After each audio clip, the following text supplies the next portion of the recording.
일주일 동안 세상 가운데서 각자의 자리에서 맡은 걸 잘 감당하시다가 또 거룩한 주일날 함께 예배당에 모이시고 또 각자의 자리에서 가정에서 예배하신 여러분들을 주님의 이름으로 축복합니다. 벌써 1년이라는 시간이 지났지만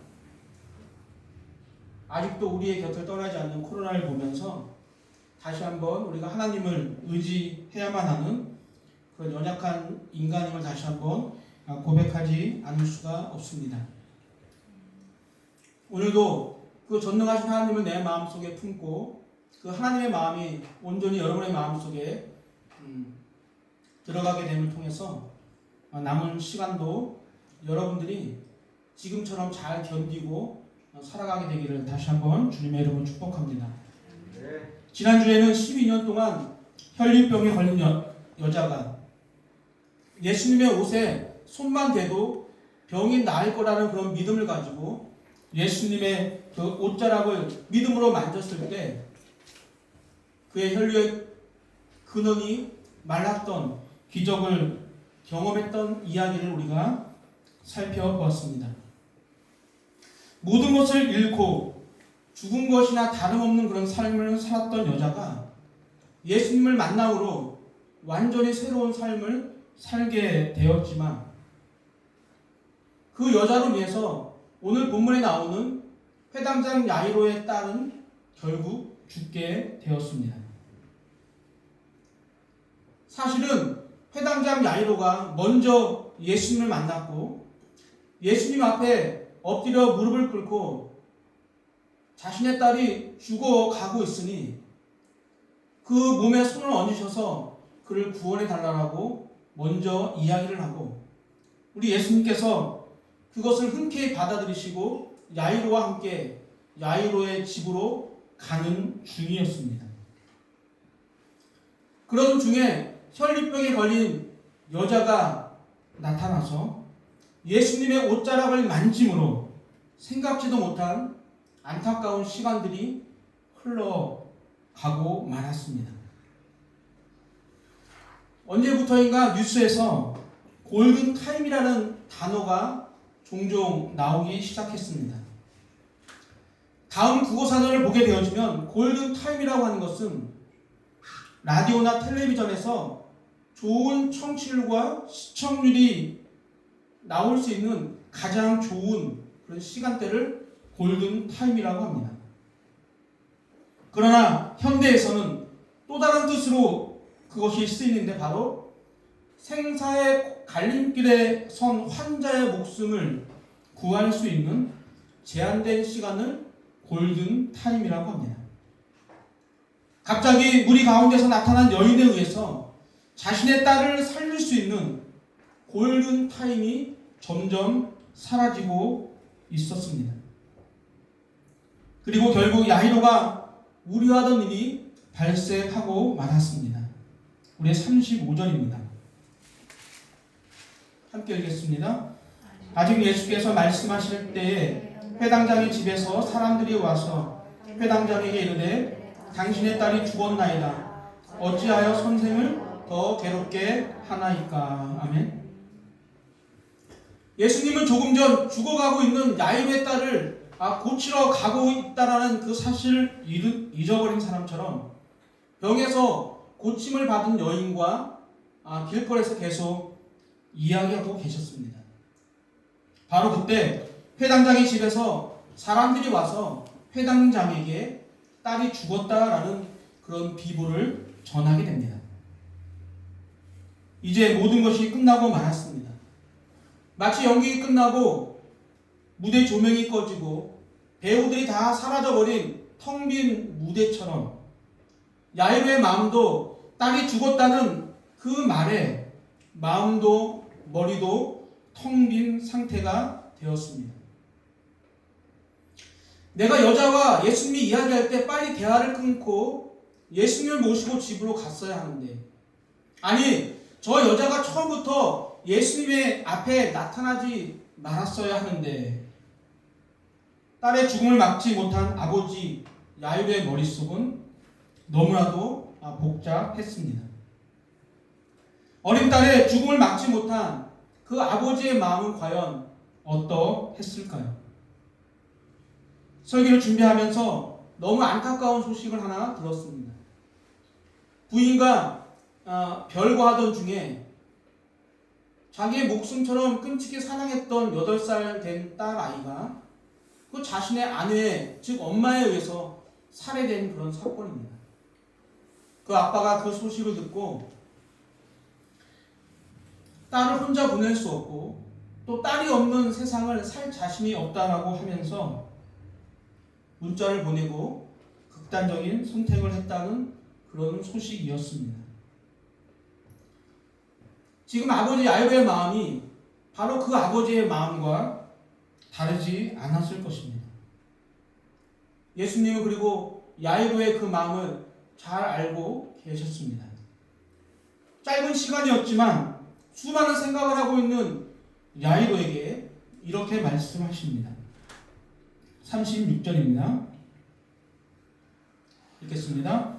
예수께서 그 하는 말을 곁에서 들으시고 회당장에게 이르시되 두려워하지 말고 믿기만 하라 하시고. 아멘. 야이로는 딸이 죽었다는 그 소식을 듣고 마음도 아팠지만 마음 한편에서는 얼마나 예수님을 원망했을까요? 그런데 예수님도 말씀을 보면 딸이 죽었다는 소식을 곁에서 들으셨다라고 이야기합니다. 여기서 곁에서 들었다라는 이 단어를 NIV 영어 성경을 보게 되어지면 무시하다, 모른 채 하다라는 그런 단어로 번역이 되어 있는 것을 알 수가 있습니다. 예수님은 딸이 죽었다는 소식을 들었지만 무시하듯 모른 채 하시고 어떤 위로의 말도 하지 않으시고 아무 일 없다는 듯이 두려워하지 말고 믿기만 하라라고 말씀을 하십니다. 사랑하는 딸이 죽었다는 그 청천벽력과 같은 소식을 들은 아버지에게 두려워하지 말고 믿기만 하라는 예수님의 이 말씀은 야이로에게 던져진, 그리고 오늘을 살아가는 우리에게 던져진 도전의 말씀이라고 생각합니다. 내가 생각할 때 가능한 것만 믿을 것인지, 아니면 모든 것을 가능하게 만드시는 하나님을 믿을 것인지. 오늘 우리에게 필요한 한 가지가 있다면 예수님의 옷자락만 만져도 고침을 받을 것이라는 그런 믿음과 딸의 상태가 어떠하든지 지금 내 앞에 계신 예수님의 말씀에 순종하는 그 믿음이 오늘 우리에게 너무나도 절실하게 필요한 것이라고 생각합니다. 그렇다면 야이로는 두려워하지 말고 믿기만 하라고 하신 그 예수님의 말씀을 믿었을까요? 여러분 어떻게 생각하십니까?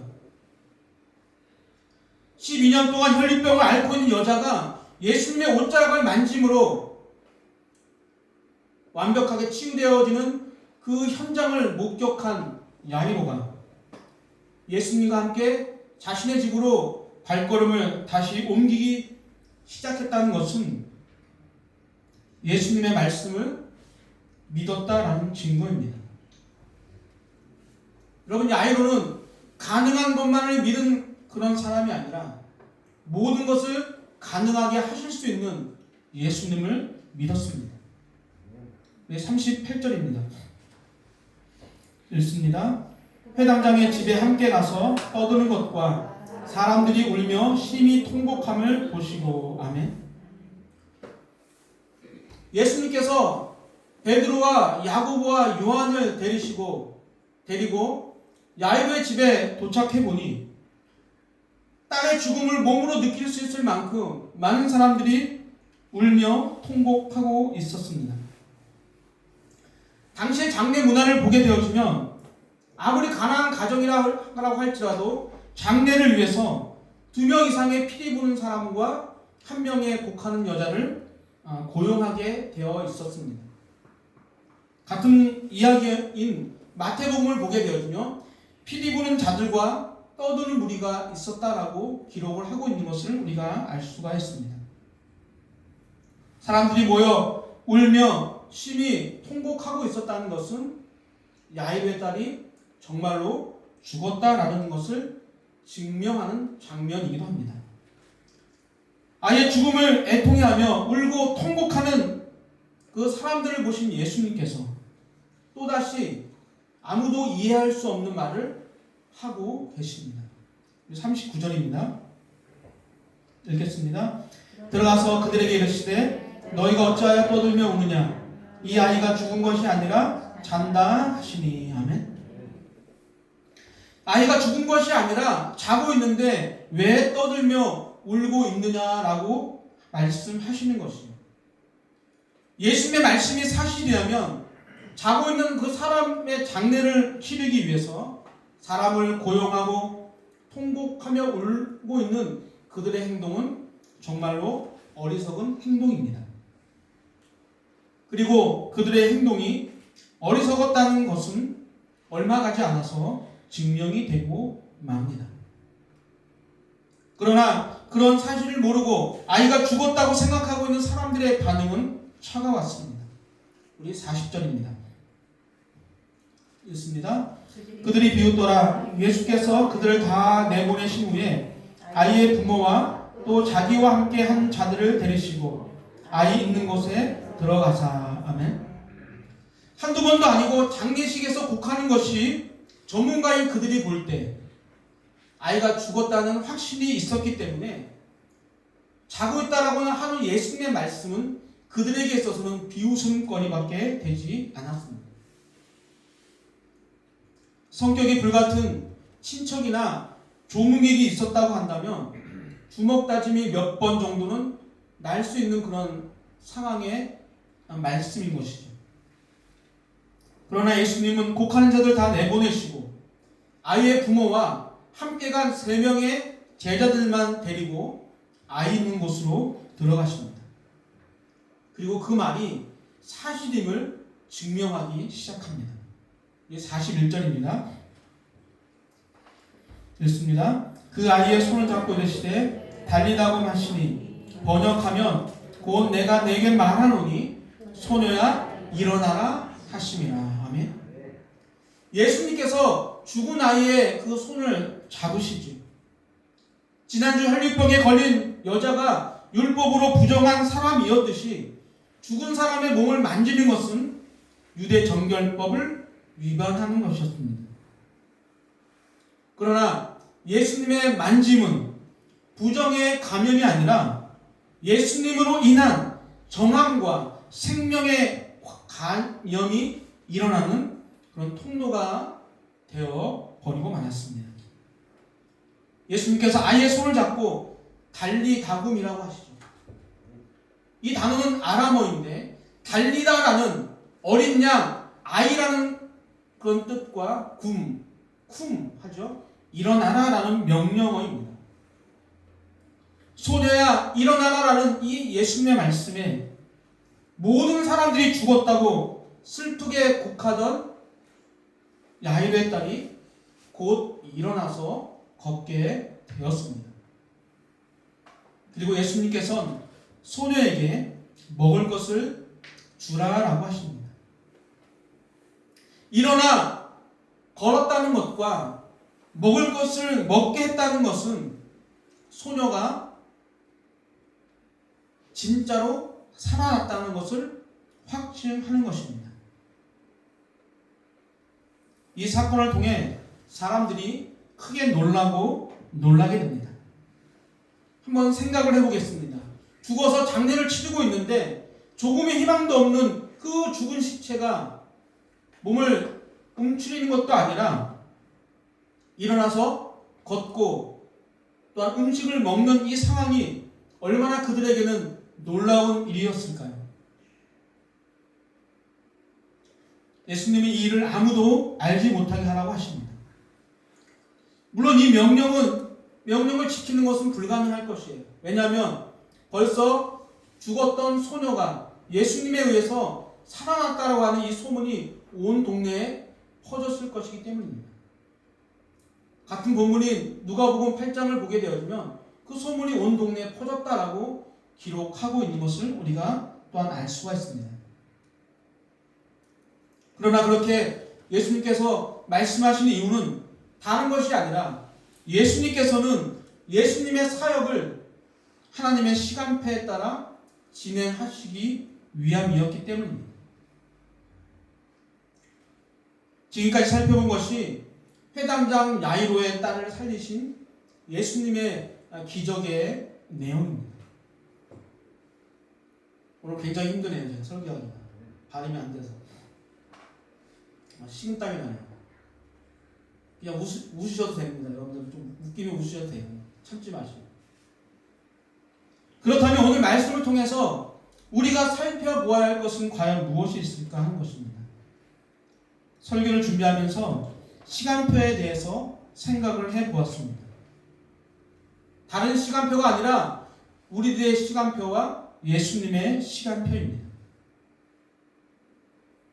믿음 생활을 하다 보면 하나님, 즉 예수님의 시간표와 나의 시간표가 일치하지 않을 때가 참 많다는 것을 알게 됩니다.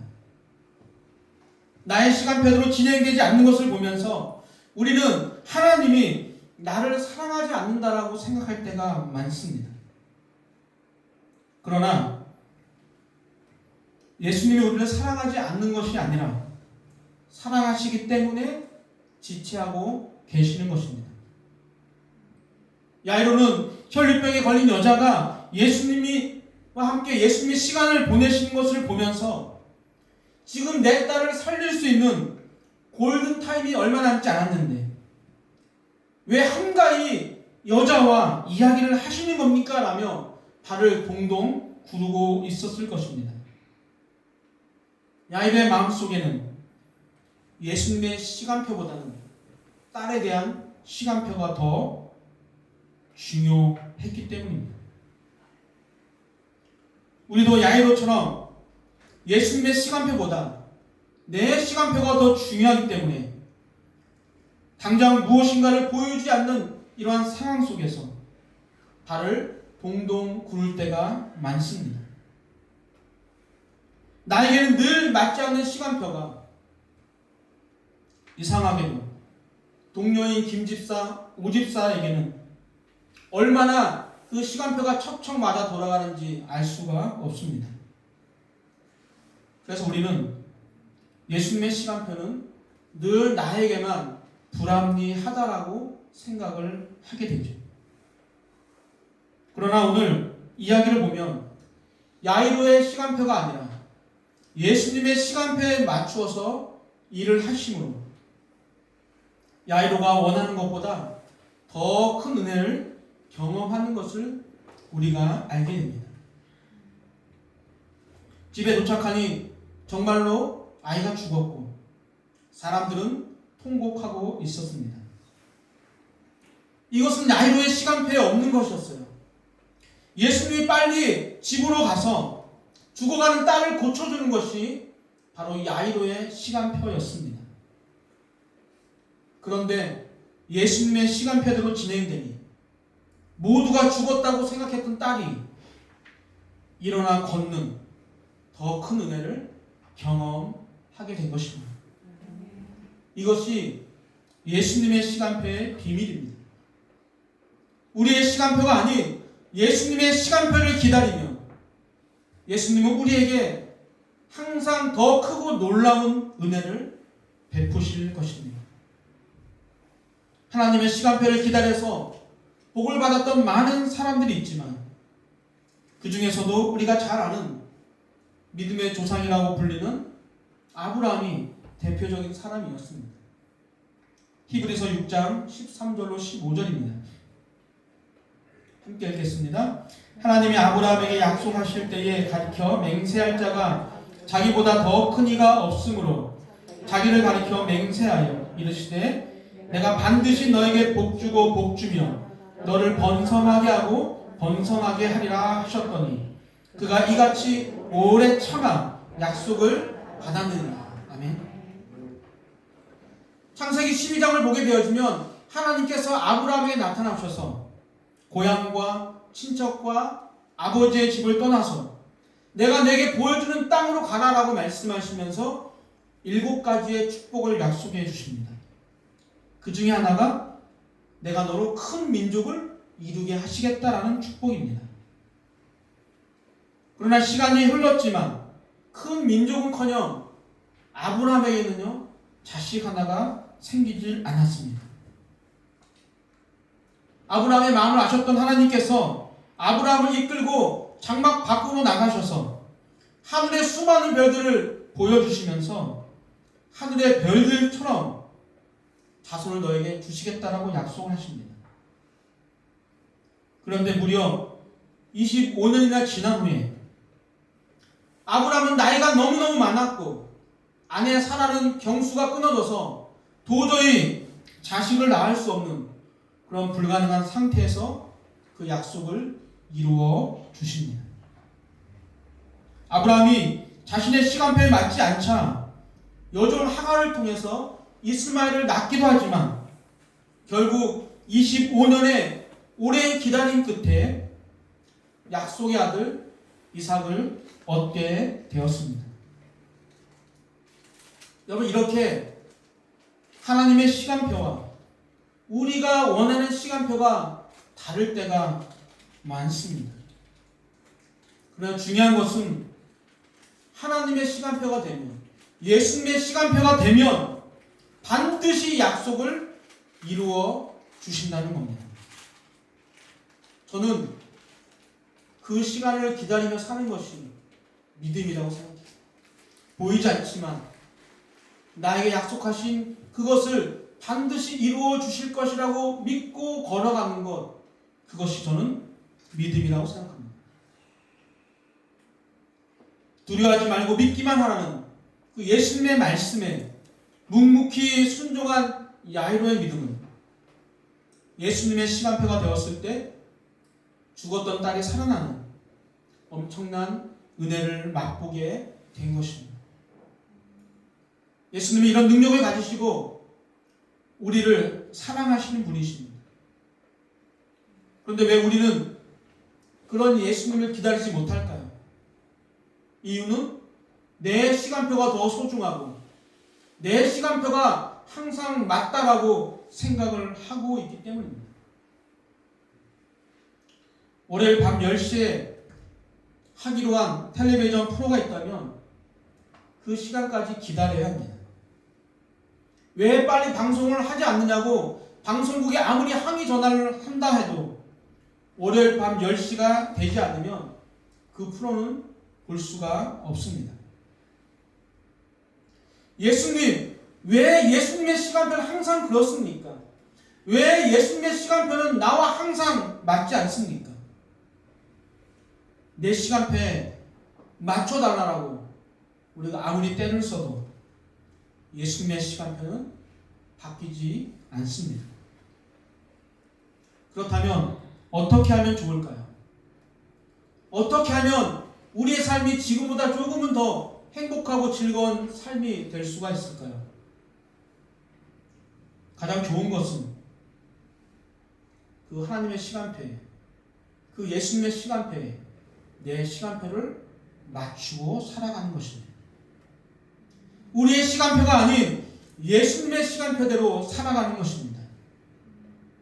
그렇게 되면 내가 하고 싶은 그 시간이 바로 예수님이, 하나님이 하기로 한 시간이기 때문에 우리는 혈류병 걸린 여인처럼, 야이로의 죽어간 딸처럼,